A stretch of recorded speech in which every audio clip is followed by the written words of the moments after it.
Morning's digital dive. Unfortunately, not the best headline making the rounds on social media this morning. Minneapolis city officials decided to close all of their beaches and public pools this summer in response to coronavirus concerns. The closure includes all outdoor water facilities, which includes beaches, wading pools, water parks, and the Weber Natural Swimming Pool. The Minneapolis Parks and Rec Board based their findings on the governor's forecast of what's to come. Their statement reads in part, all plans are designed to ensure social distancing, prevent congregating, and protect the health of public and employees.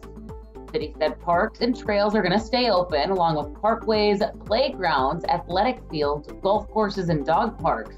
But certain places where social distancing isn't working, those places will remain closed. And all program buildings remain closed until further notice, as well as the restrooms and drinking fountains. And Gia, I've been reading people's comments online. A lot of people are saying this might have been a bit premature. Maybe the Parks and Rec Department should have possibly waited a few months to see how this kind of pans out. Yeah, and because so many people live for the summers here and being close to the water, but who knows? Who's to say that it won't go check in a couple months to see how this pandemic is going and if it wants to lift those restrictions? Thanks, Alicia.